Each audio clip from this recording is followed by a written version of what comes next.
So you were at, are we calling it a conference? Is it a conference or is it an event or a bit of both? It's an event of some kind. It's a pretty eventy event. It's more of an event than a conference, I think. Yeah. So you were at an But event last week. Tell me about it.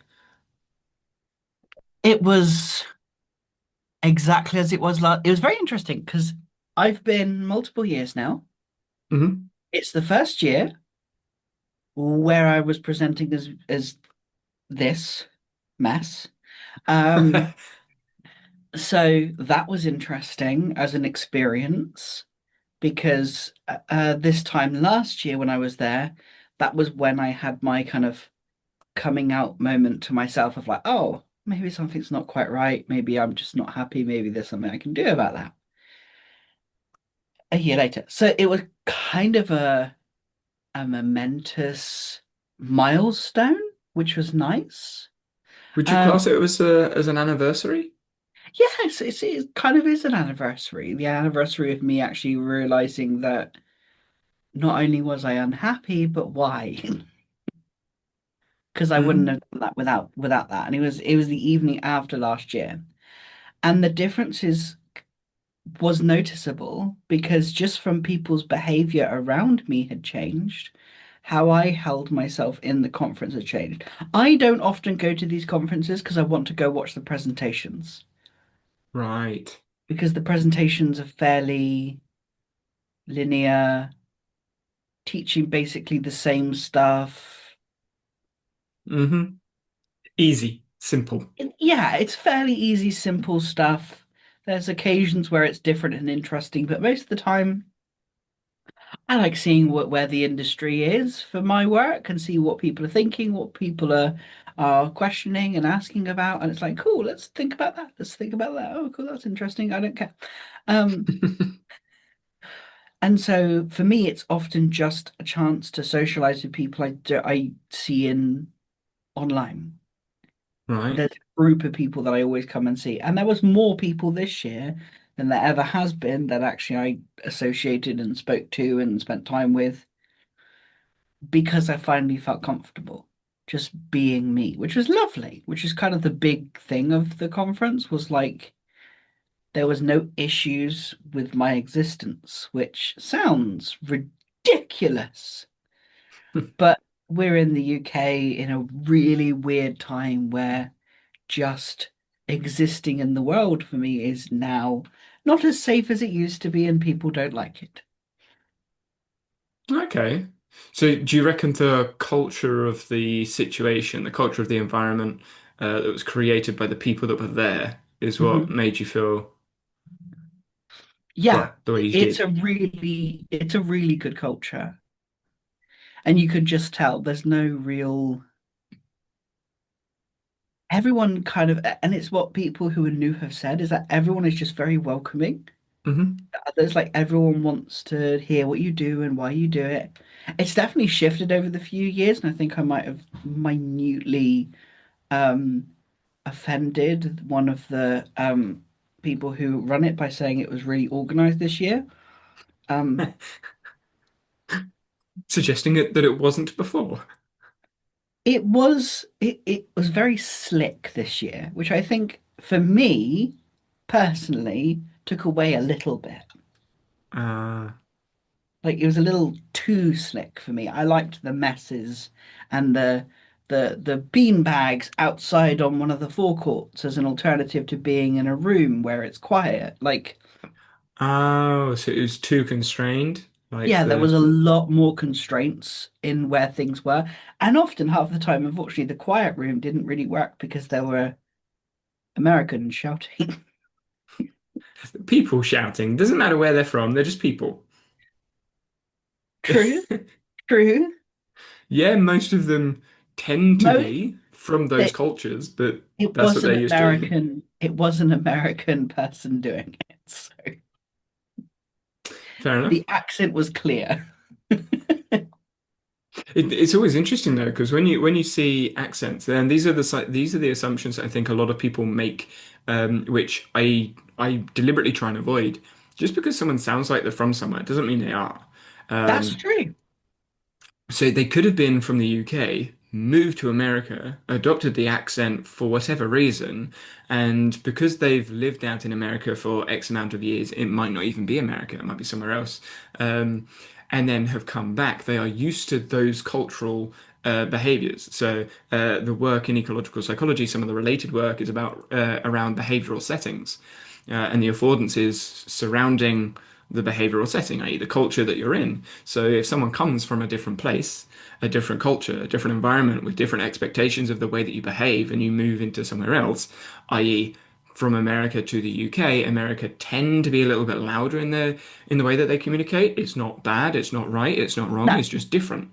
And then you go to the UK where everyone tends to be a little bit more subdued unless they've had like 12 pints in the bar, uh, in which case everyone's shouting.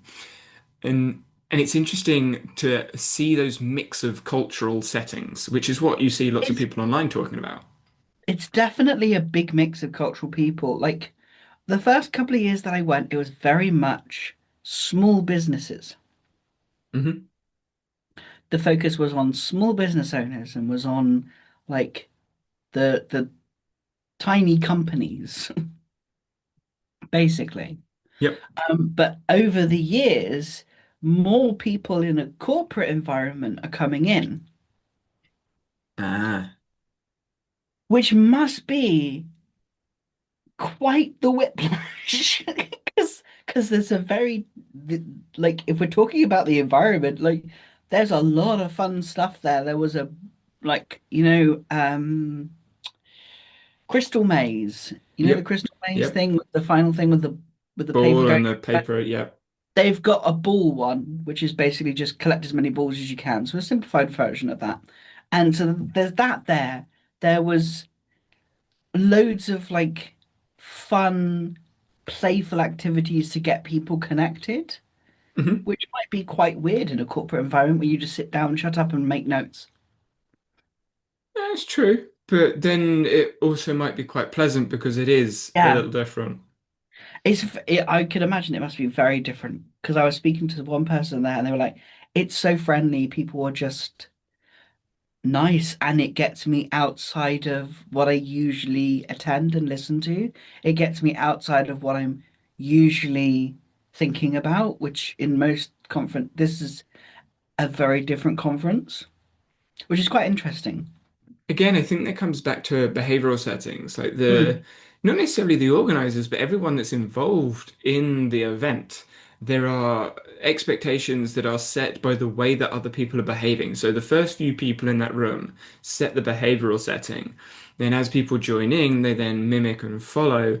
And so when someone comes in new, they can look around, observe the behaviors and what's somewhat expected and what isn't expected. And when they try and push those boundaries, they'll get a reaction from other people. And those people from the corporate situation, maybe if they were to try and adjust the behavioral setting, it might change everyone's behavior, or it could be not necessarily frowned upon, but kind of looked at as like, what are you doing? That's not what we do here. Mm. Like the Seth Godin quote, people like us do things like this. I feel Yeah. that is true for every behavioral setting. You go into school, there are expectations. You go to a park, there's expectations. You go to a conference, there's expectations. And organizers, and often the first people there, set those expectations, behavioral Mm. settings, cultural expectations. Um, and it's something that I've been looking into recently, as you may be able to gather. Um, Have you? You know what? I didn't notice. I didn't notice that. Uh, and yeah, mainly because of how it relates to the policies and procedures that have been written.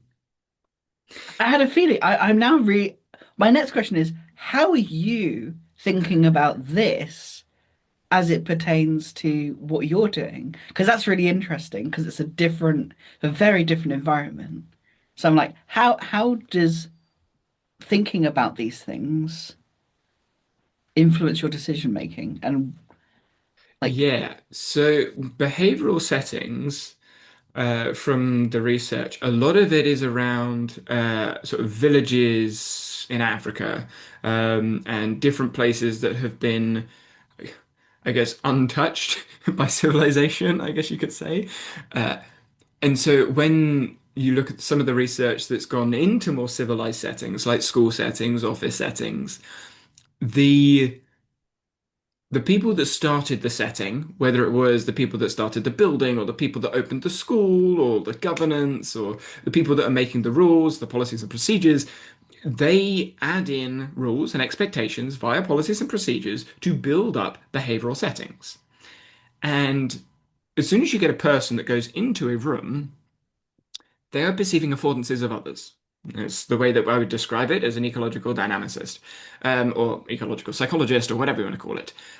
Someone that takes the ecological approach. And those people that are perceiving the affordances of the environment will not be aware of the policies and procedures as they are written, but they will be aware of the way people are behaving. And so if you have someone, a child, that goes into a classroom and everyone is sat down facing the whiteboard at the front of the class and everyone is silent listening to the teacher, most of the time they will do the same thing. And that can put them off edge because they don't know when they can talk. And so they don't talk, which encourages certain behaviors or discourages certain behaviors, i.e., don't talk when out of turn. But how do you know when in turn is? You're waiting for confirmation on something. And so it then falls on the person that is perceived to be in charge of that environment to then say, yes, you can talk here, because there is an assumption that you can't.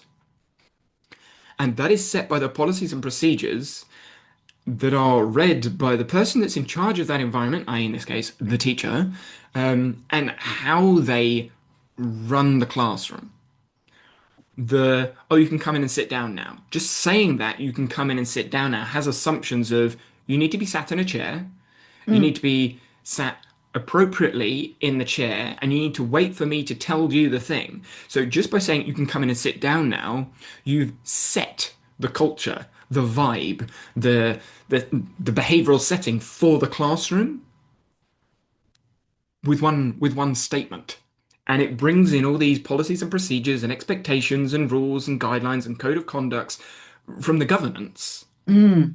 with one sentence, which to me is extremely interesting from a scientific perspective, but very Yeah. powerful, very, very powerful for the person, the organism, or the couple of people that are running the structured environment, however you want to categorize that system or bound off that system, whether it is the walls of the classroom, the walls of the school, the table, because you've got like the table and the people around that table. There might be a behavioral setting for that table because they are top of the class and they need to focus on this, and they are the bottom of the class and they're always messing around, so they can't do XYZ thing because then they're going to get distracted, and you can't look out the window because then Yeah. you won't be listening, and all those systems inside of systems have those behavioral settings that are added in by this one person. And it makes me go, that's a lot of power for one Mm. person. Yeah, that's so cool. But on the flip side of that, those that are writing the policies, procedures, and code of conduct are the ones that are encouraging those sorts of behaviors from the leaders of the behavioral setting. So if they word a policy, a procedure, a code of conduct, a point 6.4.3 in the how you do this thing, the wording of that will impact the interpretation of how it's read, and if it's even read in the first place. Mm. If it isn't read, well, then it's redundant. If it is read and misunderstood, or enacted in a way that wasn't intended, well, now the person that's written the policies and procedures have added constraints or restrictions that they may not have thought about. Putting this into a little bit more of a concrete scenario, British gymnastics. Mhm. For those that are unfamiliar, there was the White Report that came out in 2022. Long story short, lots of coaches did things that they shouldn't do, are now in prison, or are now banned from the sport because of safeguarding issues. Yeah. Looking at your face, you didn't know that. Yes, no, there was like serious, serious things that went wrong in the coaching environments, massive issues. Yes. If you want to read it, it's spelled WHYTE report. I believe it's 2022, maybe 2021.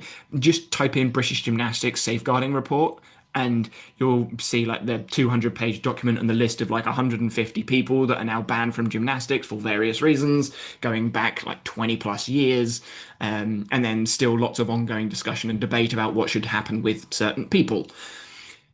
But you can't just say, oh, the coaches weren't doing that thing, because it's a culture of a sport, not just a Yeah. club, because it happened across the UK and in other countries as well, but their safeguarding policies and things are a little bit more loose, and yeah. Uh, and so reading back the policies and procedures and the safeguarding rules, I I approach this in two ways. One of which I think may get some people's hairs up and they'll be like, what? No, it doesn't work. And the other way is very old-fashioned and traditional, which is what British Gymnastics have done. They Mm, have looked at the policies and procedures, said, oh, okay, these coaches did some stuff that they shouldn't be doing. Let's add more rules. mm, So they've added more constraints. They've added more rules. They're doing more things. You can't do this, this, this, or this. If you want to do any of these things, you have to follow all of these rules. You have to do all of these qualifications. You have to pass all these certificates, which adds loads of barriers. mm. If you add loads of barriers into something, the people that get there really want to get there. But why do they want to get there? Well, if they really want to do something that is against what you would expect, they're going to go through the process anyway. Yeah, it's not like they're gonna not do it. Yeah. So it doesn't really prevent the people that are going to misbehave. Like, if you, let's take a severe scenario here. If you take someone that is a paedophile, right? And they want to do things with kids because we're talking British gymnastics here, most of them are kids. Um, the only way that anyone is going to pick up on it is if they have a criminal record and it's picked up on the DBS via the police, because the safeguarding course is a 3 hour online webinar. So that's not going to pick it up. The coaching courses don't ask you. And I can say they don't because I've recently done a level one and level two because they don't recognize my university degrees. So they don't ask you questions about that. They don't even ask you questions about how you interact with people. The level one you can do without actually showing a coach you're coaching. You just record you coaching, which obviously is scripted. So you can ask the people to do certain things at certain times and then they will do it because it's a video, it's a scripted video that you submit. And now you're a level one, you can coach with another level two in the room. But you could be in charge of 8 to 12 kids. That doesn't protect them. And then when you do the level two, again, it's very similar. And this isn't just British gymnastics, by the way. I'm going to say, like, this is most sports coaching. And so safeguarding is like a big question mark. So does adding all of these rules actually change anything? I would If someone wants argue, to do something, they're gonna do it. yeah, I would argue no. Like, if you've got an adult that wants to do something with a child and they're in the behavioral setting, in the culture, there isn't enough barriers in there, not written as what might happen and what could happen in the situation. If there aren't the barriers in the situation, then it's more likely to happen. Which is where I start moving off into this second bit, which answers your question a little bit.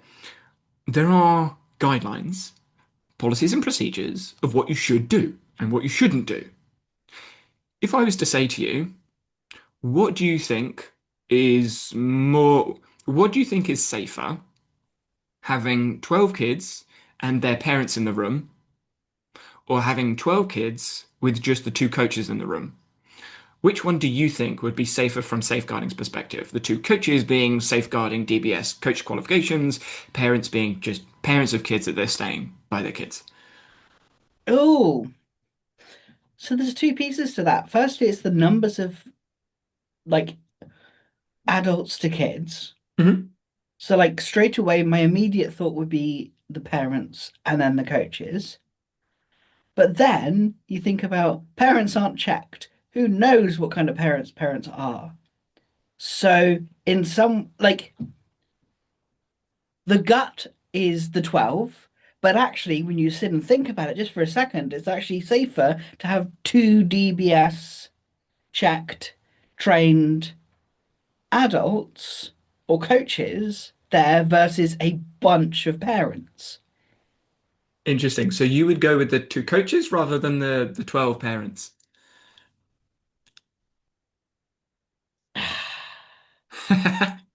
Because when you think about the two coaches, Yeah, two coaches, like that's we've like just 6 kids said, each. but like we've just said, if they want to do something, Oh, yeah, that's a good point. there's no adult to check them because if one coach is with six and the other coach is with six, it's a 1 to 6 ratio. If you've got 12 adults in the room and one wants to do something with another child, well, the parent of that child is in the room. So a parent of another child would have to somehow get the parent of the child away, plus away from all the other parents in the room and the two coaches in the room to say or do Yeah, something that's inappropriate. true. So it's almost so it's the parents. That's the way Like, I would see it. yeah, Because the rules, the piece of paper, the policies, the procedures, the qualifications, the certificates, the checks, that's all abstract. yeah, That's all behind the scenes. That is not in the behavioral setting at where the issues occur. If you look at the situation, the environment, the culture, if you've got 12 adults around 12 kids, well, actually 14 adults because you've got the two coaches as well, you've got 14 adults around 12 kids, it's there are more. how do I you do something Yeah, inappropriate there? yeah. That's God. That's so cool. But British gymnastics Oh dear. say no parents on the gymnastics floor. That's what they say. You're only allowed on the gymnastics floor in the gymnastics environment if you're a qualified coach, which means in some disciplines you have one coach to 20 kids, potentially even more depending on whether they're a recreational class or whatever. And some of these coaches are 16, 18 because they're helpers. So you might have a group of 30 with one, I would say, grown adult, 25 plus, like 30-year-old. You might have a 30-year-old, a couple of 18, 19-year-olds with 30 kids of 10 to 14. If that grown adult was to do something inappropriate, who is there to question that? The only safeguard is the piece of paper that the national governing body have and the club have. In the behavioural setting, there is no safeguard. In the environment, there's no safeguard. In the culture, the vibe, there is no safeguard. That coach is fully responsible for everything. They are in Gee, full control. that's scary. But it's not because that's expected in all sports. All Yeah, sports, you go and you're like, oh yeah, the coach is in charge. They've got their DBS and safeguarding. They're safe. They're fine. And parents just drop their kids off and leave.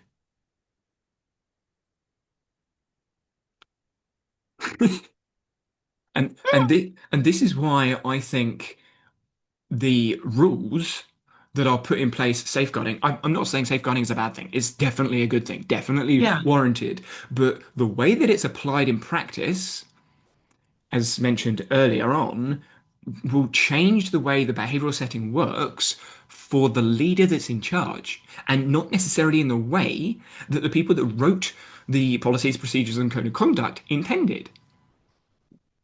Because, like I say, if you've got one adult, 30 years old, that's in charge of, let's just make it an easy number, 15, one adult, 15 kids, like, if the kids aren't aware of what's appropriate and what's appropriate, what's not appropriate, or they're shy, they're nervous, they've got some sort of need, special educational need, it could be minor, it could be major. That adult has full responsibility, full control, and everyone is just trusting them to do it. There is no check in the room, apart from after it's happened. That's crazy. Uh-huh. And what's confusing to me is it's reinforced, and they're like doubling down on it. So there's various clubs that I'm aware of that don't even let parents in the room. I'm talking gymnastics here. Don't even let parents in the room. So the parent drops the child off, child goes into said building, and parent disappears. Very similar to a school situation. But a school and a sports club are very different. Mm. A teacher has gone through years of university training. They've also they're also normally full-time wage. There's often cameras. There's normally loads of other teachers in the room. There are various Ofsted checks, regulations. A sports coach might have done a weekend course. Like that's a lot of trust put on a volunteer sports coach. Potentially a paid sports coach, but likely volunteer because 70% in the UK are volunteers. Like, that's a lot of trust being put from a parent onto a coach. Yes, we want to be nice people. We want to believe everyone is nice, but people aren't. Some people aren't. And behavioral settings, I think, is a better way to view safety than written words. Yeah. And what's crazy to me is if you were to have those 12 parents in that room, you would be breaking the rules. So even though your environment, I would argue, is safer, you might be told off because it's not safe according to the rules.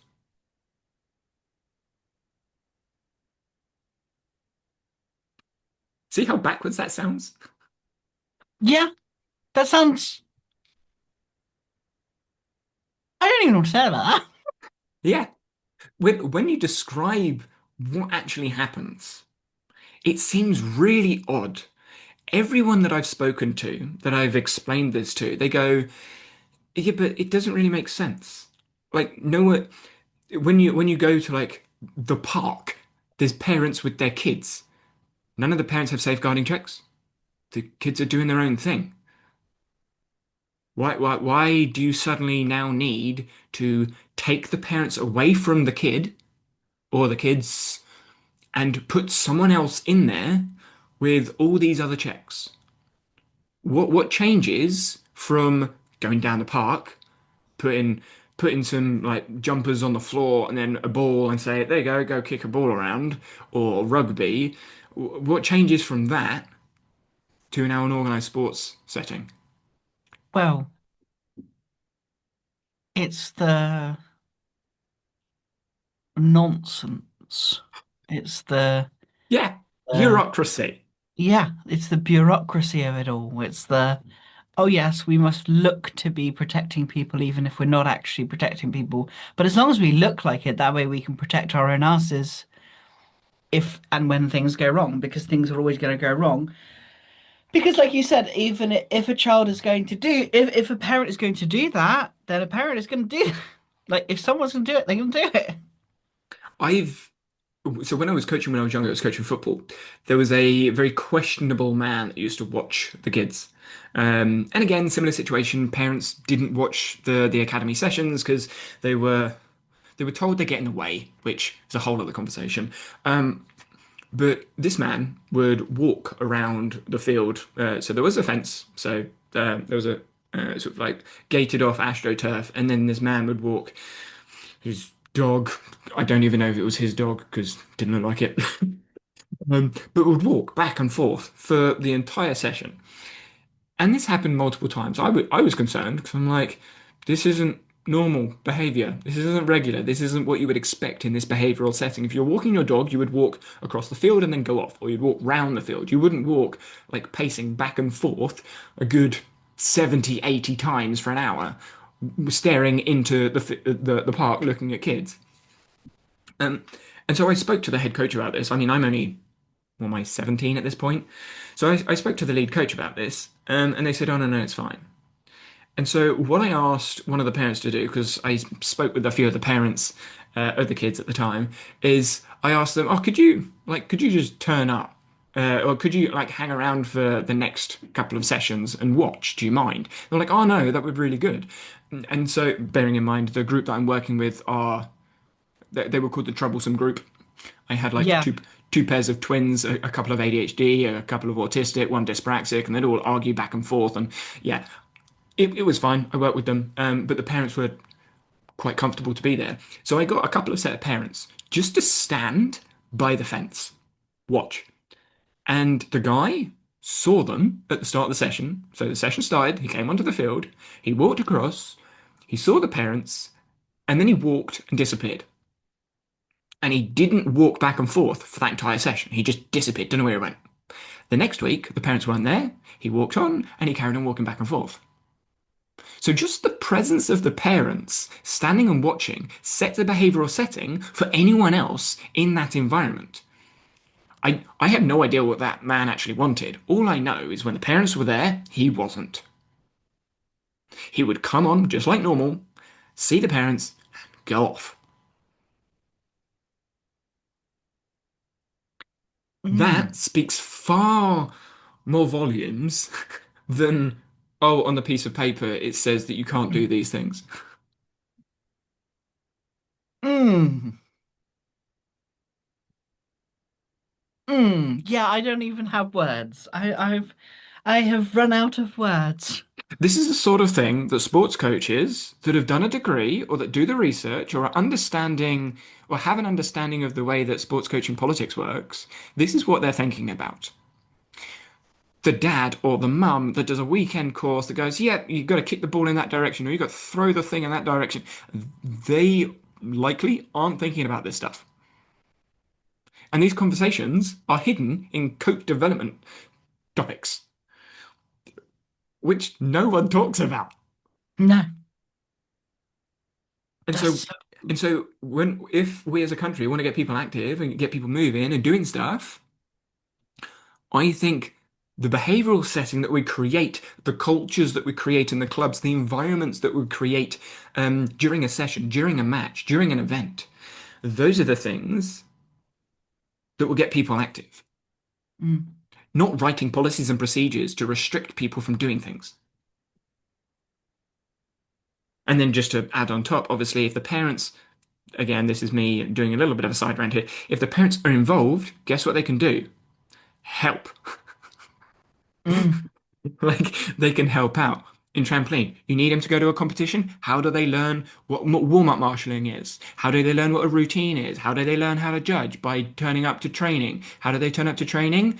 Oh, wait, they can't because they need to do safeguarding, they need to do DBS, and then they need to do another qualification. When are they going to do that? When they're working or when they're looking after their child? Neither. And oh, wait, they can't do it during training because they're not allowed in. And then the child that's nervous, that doesn't want to go into a room with lots of new people, new faces, are they going to yeah. join in? No. No. How do you get them to join in? Get the parent in. How do you get the parent in? Oh, wait, you can't. Mm, that's so annoying. That is so annoying. Talking about like behavioral expectations, it was reminding me of an experience that that one of my kids had with a teacher. A teacher at school. Mm. The teacher tried to tell, well, multiple times. So my little boy absolutely adores history, like loves history. It is Mhm. one of his favorite topics, and so loves every minute of it. And there is a specific teacher at a specific place that does teaching. Um, that said, one that food like restaurants are not part of the food industry. Sorry, say that again. Yeah, you heard. Restaurants are not part of the food industry. And Aiden was like, no, that's not right. Yes, they are. Like they're the Uh, entire point. yeah, restaurants, Yes. food. Food is food. So what?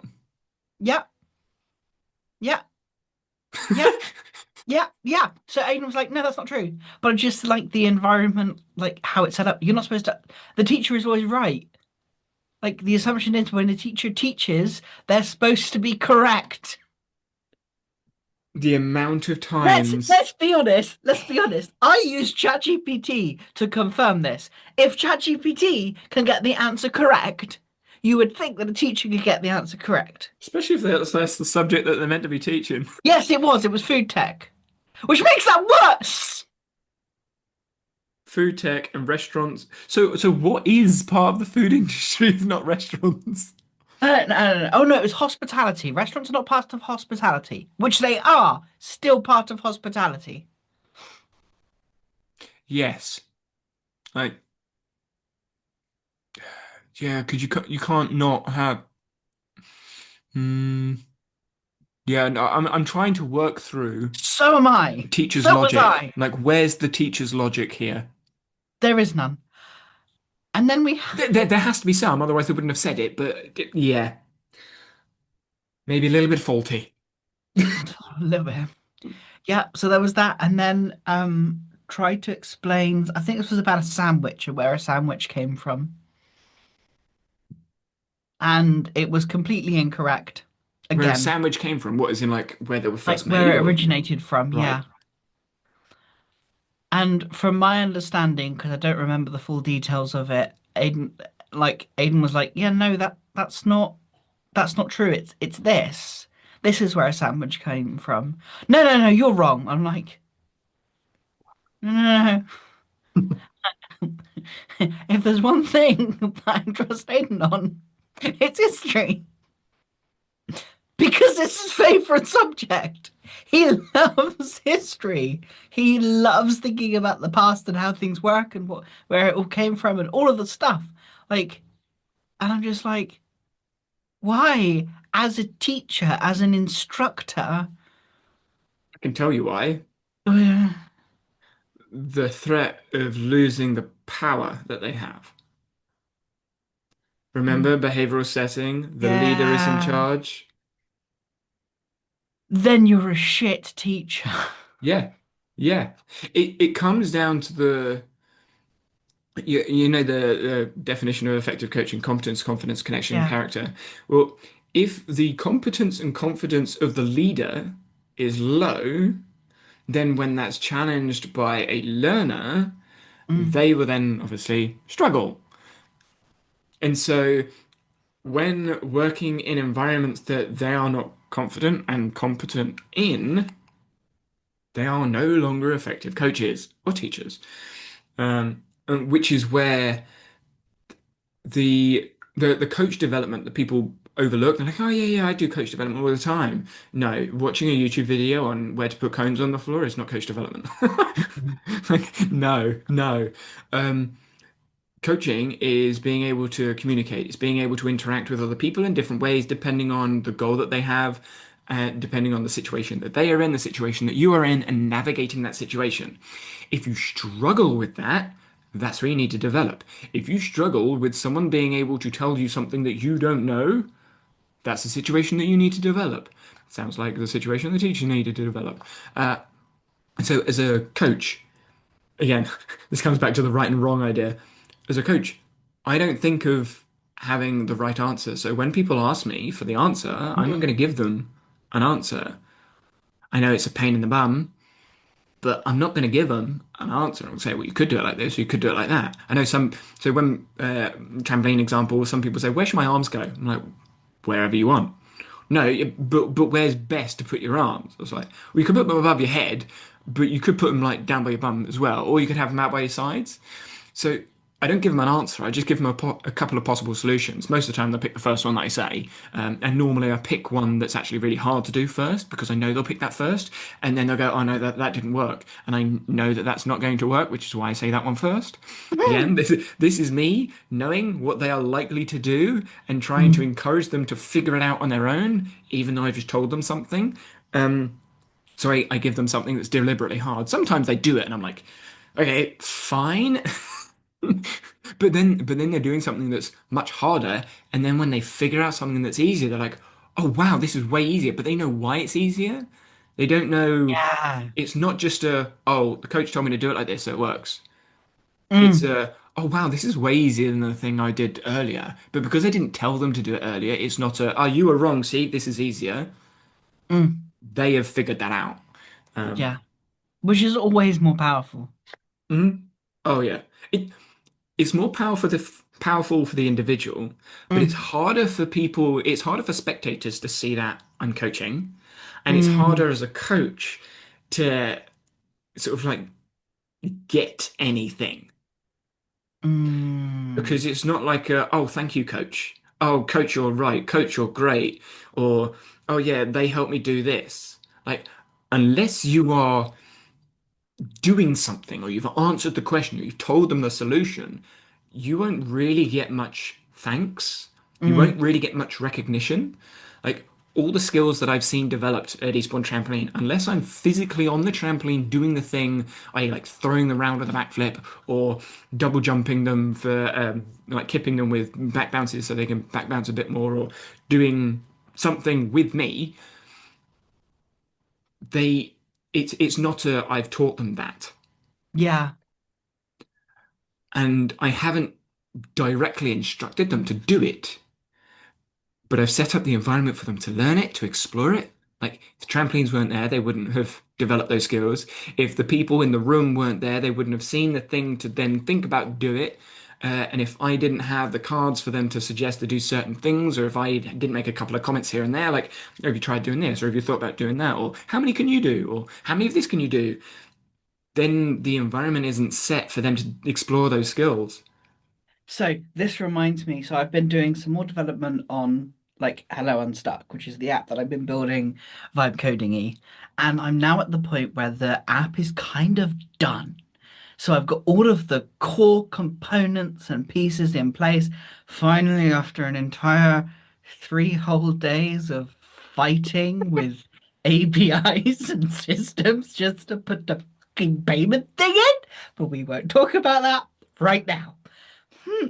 Payment should be Um, the easy bit. you'd think it would be, wouldn't you? No, it was not the easy bit, and the AI kept making things more complicated. And I'm like, no, just stop. What is the easiest way to get to the end goal? Because that's what I need. I don't need multiple plans. It's one single annual subscription, and that's it. Nah.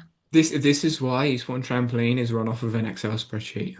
Mm, can imagine. But yeah, so as I was designing kind of like the user experience, what we were just talking about was exactly, I was like, okay, cool. So let's I spent an obsessive amount of time to the point even the AI went, I love how detail orientated you are and how you're thinking about the position of every single button. I'm like, yes, of course I bloody am, because I want to make this as easy and as effective as possible to actually use the tool. I want multiple entry points into actually using the journal. I want to make it almost impossible not to access it.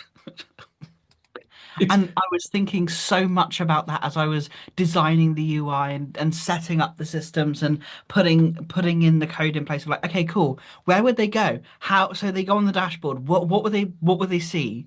Like, what does that mean to them? Some of it doesn't mean anything, so what's the point of that? Like that's not helpful.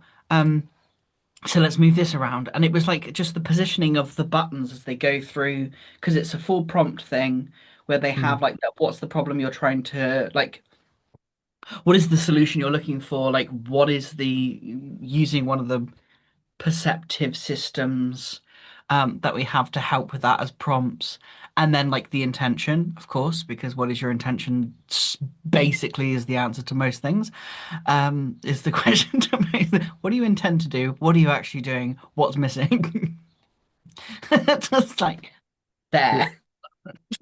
That's the thing. Like I spoke to one of the parents of Eastbourne Trampoline recently about signing up for Eastbourne Trampoline. They were trying to get their friend to do it, and their friend was worried. And she said, "You know, I'm not very good with technology, but your thing was just so easy. I pushed the button and then just filled out the form, and then I was done. It was Hmm. like it was just so easy." I'm like, "That's the point." I spoke with the head teacher of a school recently, and I have no idea like okay, I do know now, but at the time I had no idea how they found me. I was like, okay, we are this small club that started 8 months ago. You're a head teacher of a school that has access to the trust, which is like heads up 7 different local schools. Like there's a big significant person in the children world, obviously. Yeah, And I'm like, how did you find us? He said, oh, it's so easy. I just typed in trampoline Eastbourne on Google. I'm like, yeah. yeah, exactly. Like it's it's crazy how easy it is when it's simple, but Mm, how hard it is to make it simple. Like sometimes you think, oh, I just put a button there. But you mm, got to think about what's on the button, where the button is, what's behind the mm. button, Yeah, where the button goes, what they expect to happen when they push the button. yeah. It was really interesting because I was watching a friend like use the app really early days. And I was like, oh yeah, I didn't even think about that. That's actually really quite confusing. Like that doesn't make much sense. And like, ah, yeah, that's a really good point. I didn't think about that there. And like it made me completely redesign the journal thing. So it's like I've removed half of the buttons. It's literally when people start, they answer like what situation are you currently feeling stuck in? And then they set a challenge level, which I may even remove because how do they know what the difficulty of the challenge is when they first get started until they're used to the app? So I might actually bring that in later Hmm. because I'll be able to control that. After they've done like three things, they can do this and blah blah blah blah blah blah blah. So it's like, and then it just starts, and then the buttons move, and I hide certain buttons so they can't. One of the things that my friend was doing was trying to submit the journal, thinking it was just saving. But once you hit submit, you submit the journal, it's done. So I had to disable that until you've actually got the full like PIN before you could do it. Right. And then it's like, okay, cool, but they want to save a draft. Okay, cool, let's make it so that they can save the draft. But I don't want them to edit their journal once they've gone through the process, because otherwise it's that continuous, like, it'll never feel complete or they'll keep changing things. So I want that, like, just thinking about the constraints of what I want this to be and what I don't want it to be is Yep. really fun. But Like, that is why I enjoy coaching yeah, because I mean it's designing practice for the affordances and constraints that you are perceiving for others in the environment. yeah. So, and I know this is going to go a little bit left field for a second, and this also relates to risk assessments. I don't know Mm. if you've noticed, but it's kind of hot at the moment in the UK. And activity when you do activity, you get hotter. Yeah. Yeah. Well, yeah. Well, in trampoline, you jump, and when you jump, you get hot. And because it's a high impact sport and it's quite fast, obviously, it's going down massive forces, you sweat a lot. And when you get off, because you're going from moving air to static air, which is being blown out by like everyone else, and the trampoline is moving that hot air around, it makes it very humid, very sticky, very hot, and it can be quite easy to be dehydrated. Um, but we weren't allowed to open any doors or windows in the hall. The windows were upstairs, so we couldn't open those. And the emergency exit doors were not allowed to be opened at all for safety reasons.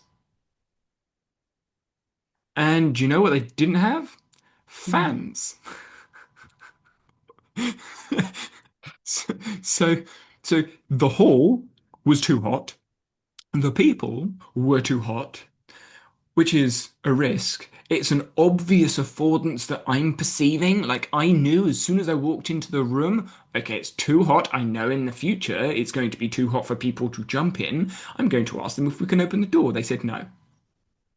And I'm like, did you not think about that as a hazard or as a risk?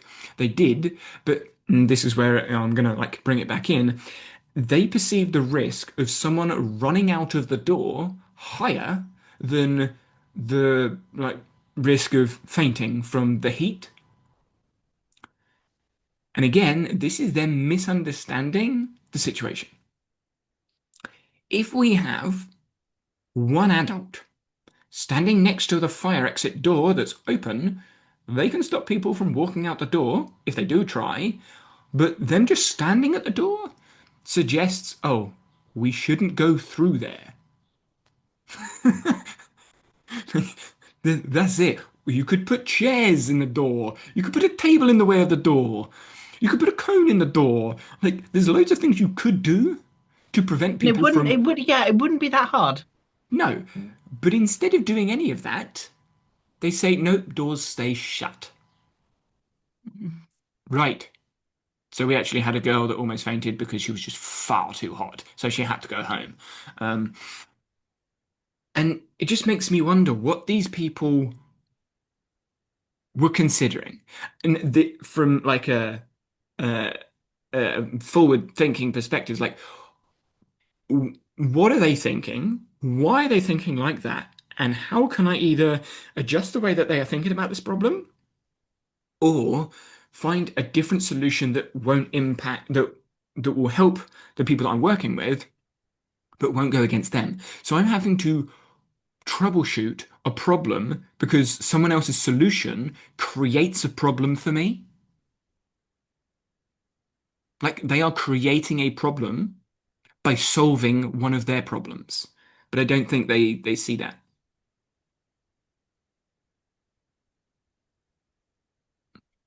That is one of the challenges that I'm having right now with people, with other people in semi-control of sports Mm. politics. Obviously, this is semi-related to what we were talking about earlier, policies, procedures, people in charge.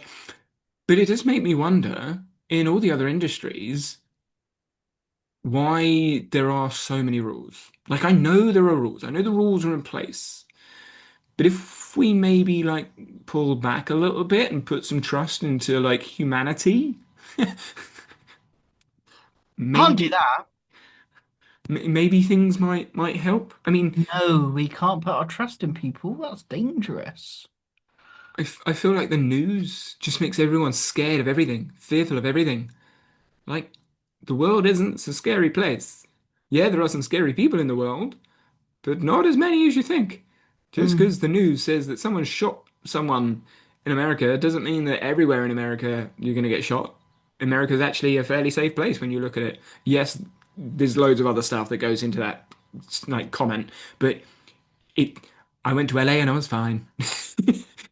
Like, I saw no violence when I was in LA. So, um, and similar in the UK, you hear about the worst of the worst. mm. In sport, you see the best of the best. You don't see everyone else. In the news, you see the worst of the worst. And I'm like, can our system not work from the worst possible situation and scenario and then work backwards from there? Can we maybe assume people are nice? Maybe. No, Can we maybe assume that just because they identify in a certain way or they have a label or a diagnosis or whatever they want to use, that they're still a person? Can we make that assumption, please? no. That would be Like, nice. yeah, but that's what I mean. Like, yeah, we going all the way at the top. There's tons of restrictions. In the further you come down, there's still tons of restrictions. Like, just get rid of it. I Yeah.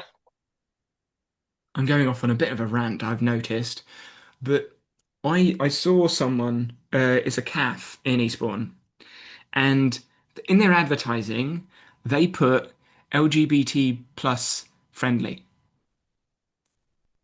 It is so sad that they have to put that in part of their advertising Mm. because that should just be accepted across the board. It shouldn't matter. It shouldn't matter. Similar with deaf friendly.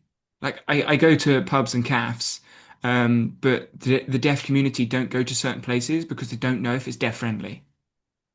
That shouldn't be a thing. It No. is a thing, but it shouldn't be a thing. And it's a Yeah. thing because of the behavioral settings that people expect going into the room.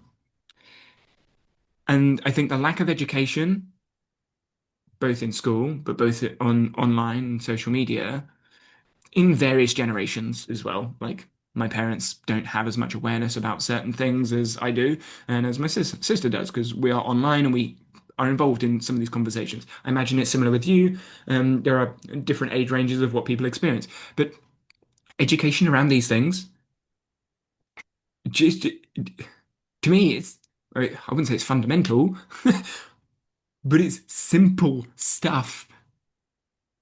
Yeah, I just want to go to the loo. Fair enough. Fair enough. Um, That's usually what it is, but it's very true. And the fact that we have to have these notices of safety. That's basically what they are. They're like, hey, it's safe for you to come here because some places it's not safe. yeah, I get it. It's like a risk assessment sort of thing, but again, it's kind of like the teacher letting the students in the room, yeah, you can sit down now. The light-hearted comment that's well-meaning adds lots of assumptions and written rules in there that is unintended, i.e., this is LGBTQ Q plus friendly. Other places aren't. This place is. Like, which means everyone's going to have to say, we are this friendly, this friendly, this friendly, this aware, and this accessible. Which I mean, I don't. I don't. Um, Prespawn trampoline. When people ask, "Oh, who do you work with?" I just say 4 plus because I don't want to add in any of those assumptions. But maybe I should. Mm, maybe. Because if I think about it, I would look for neurodiverse friendly like sports for my two. And I would assume it's not okay if it wasn't. I guess. Or I may ask, actually, when I think about it, I may ask whether it's like, Yeah, I do guess. you cater for neurodiversity? Quote, I'm Yeah. simplifying, usually I would be more specific, but like, do you cater for people with ADHD? Do you cater for people with autism? Like, do you have People do experience with ask. that? Yeah. People do ask. They email in. They say, "My son or my daughter has XYZ thing. Is that okay?" Oof. Yeah, yeah. I've had quite a few like that. Oh. Which is scary. But the fact that they need to ask Mm. is concerning. It's comforting when they turn up and then they love it and then they come back over and over and over again. Oh yeah, I bet. And some of them do the same skill for 40 minutes because that's all they want to do. And it drives me insane because they just do the same thing. But it's what they want to do, it's what they enjoy. I'm like, I've seen you do this front flip to bum 3 weeks in a row for the whole time. Do you want to do, I don't know, anything else? But no, no, they're quite happy doing the same thing. Um, but I'm just thinking maybe I'm just trying to work out behavioral settings. How do you create this is I'm speculating here. No idea with answers, working this out as I go. How do you create a behavioral setting online that mimics in-person settings? I.e., how do I make someone feel welcome through a website in the same way they would feel welcome if they were to come in to a training session. To give you a bit of context, when someone walks past the curtain from the badminton to the Eastbourne trampoline side, if I see them, I'm waving at them. Like I'm waving like directly in like at their direction, like almost in their face, so everyone can see that I'm waving at them. And other people may join in as well. But everyone will then look over and sort of smile or sort of wave or sort of acknowledge the person. Sometimes I get a wave back, sometimes I get a smile, sometimes people look at me and like, "Oh, okay, everyone's kind of looking at me. But it's not like too long. It's just like a couple of seconds. They've noticed me, and then I'll get back to whatever it is that I'm doing. That that is the first interaction people will have in Eastbourne Trampoline. Apart Mm. from obviously seeing me like over the top of the net because I'm standing on a trampoline. Um, how do I get that on a website? How do I get that feeling of, oh, okay. Well, I think you've already got that though, haven't you? Because you were saying that people go find you on the website and then they kind of have information and then they message you. I think you almost have that. Like whatever you've done on the website, people are coming. You're having to open days. Yeah, true. Okay, Like it maybe I should sounds. rephrase the question because that's true. I don't do any marketing and we're full. Um, Yeah, that's what I'm thinking. Like you've got the word of mouth, but like online, you were saying earlier about the tech. Like it's just so simple. mm, Like that feels like the wave of hello. In if you think about it in that way, like that mm, feels like a wave of hello because it's so simple to sign up. I have seen the nonsense that it takes to sign up to things and the lack of systems in place of that. It's like, oh, just send it here and do this thing. And where's that thing? And I'll send it to you on a piece of paper with your child, and then you'll never get it because the child never goes. you rely on a child to give you something. Don't expect it. But that's why when schools say to me, "Oh, we can put it in the children's newsletters when they hand the book bag back from," and I'm like, "Nah, don't bother, don't bother. I know it's just going to get scrumpled up down the bottom of that thing and get picked up like 7 months later. You go, oh, when did you get this?"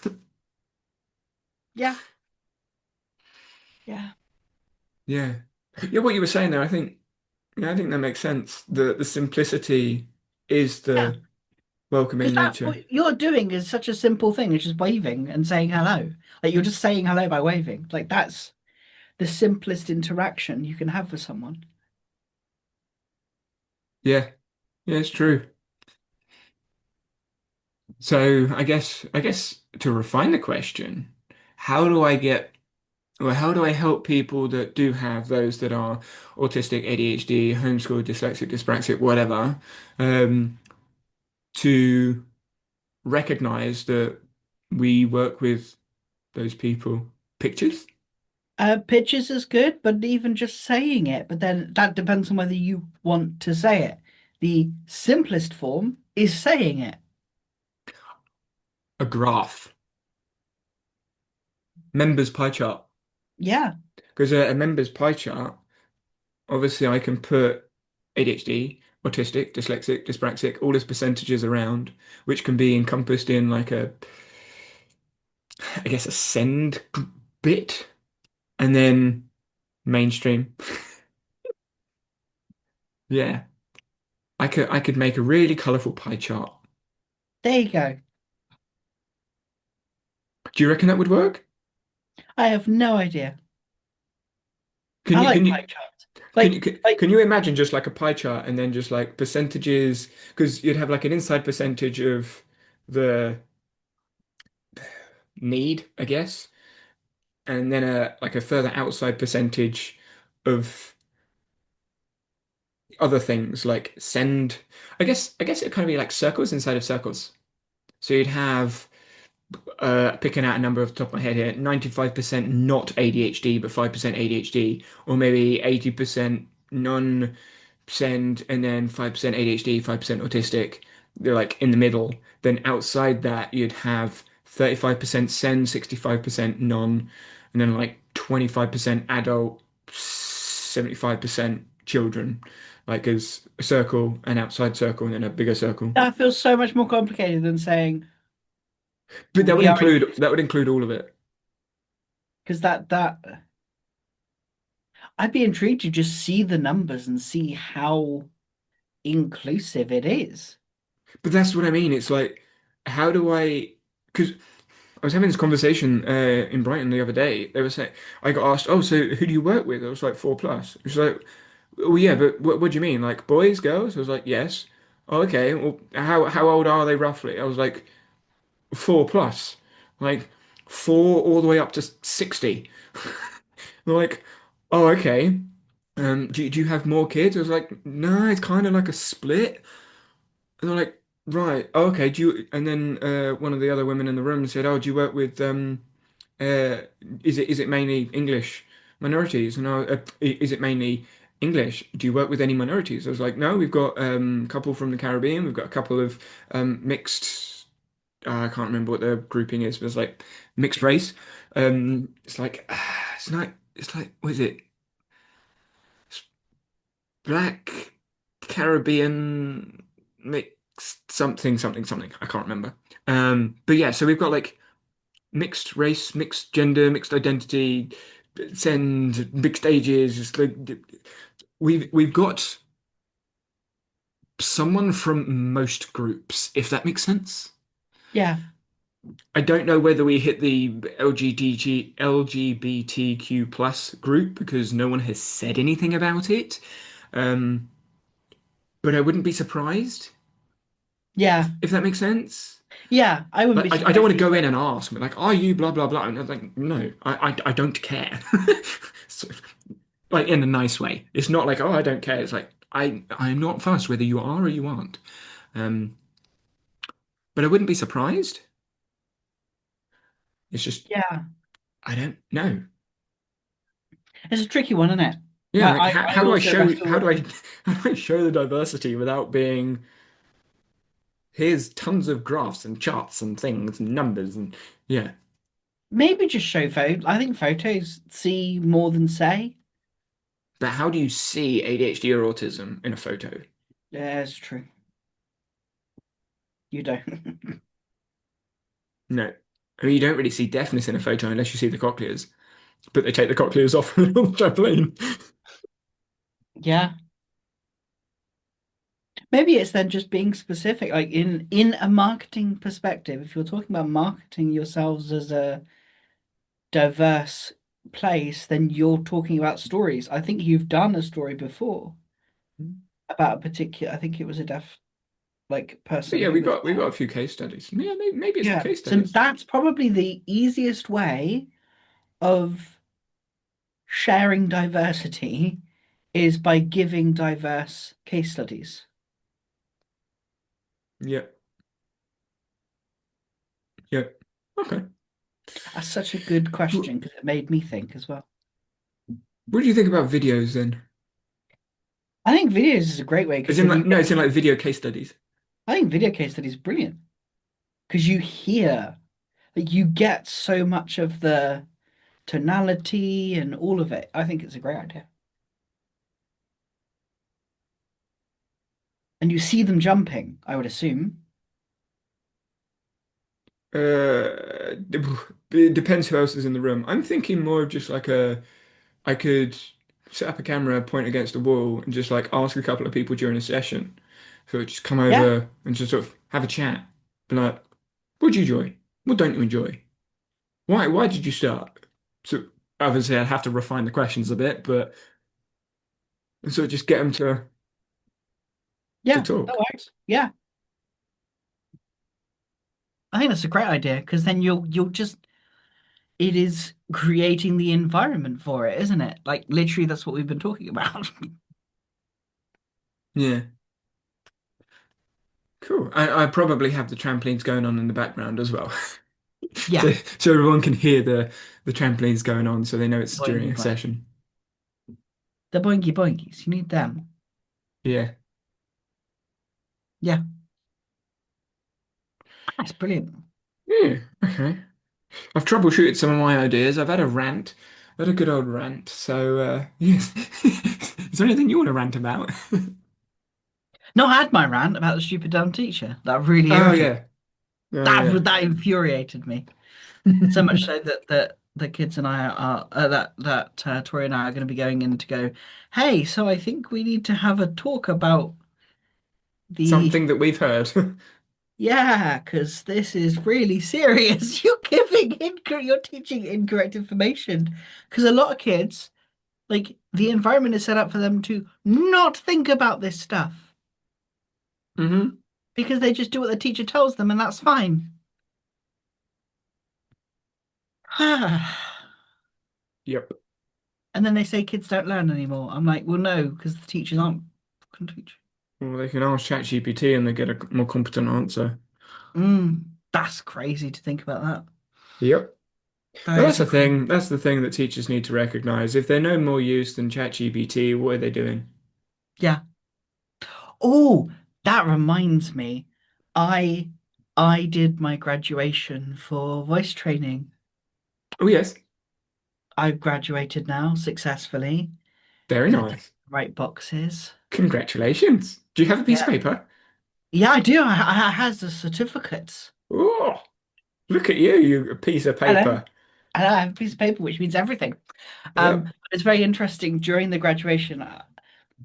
The curriculum is taught very internally with the body parts, as we've spoken about before.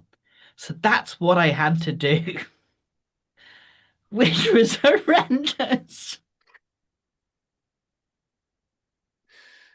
And it Uh, was really interesting because at one point, my instructor was like, I really like how you guided me through that and asked me what I was like. You actually coached me through it. And I'm like, I know. It's like, you're a good coach. I'm like, I know, because that's all what I'm thinking about.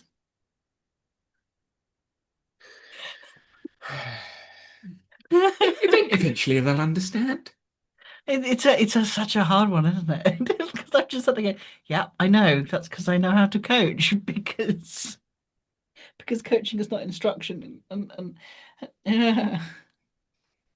But so Oh, much of yes. it learn the fundamental skills first, and I'm like, oh, no, I want you to just play with your voice and see what happens. Like that. That's much. Yeah, that works a little bit easier. Yep. Yep. I'm not a trampoline coach. I'm someone that encourages people to explore movement on a bouncy surface. Great Yes, it's stuff. far more words, but you have a better understanding of what it is that I'm doing. Yeah, Label or description? so good. Yes. Right. Yay for ants. Yes. Thank you for listening, everyone, and we'll speak to you all next week. Bye. Bye bye.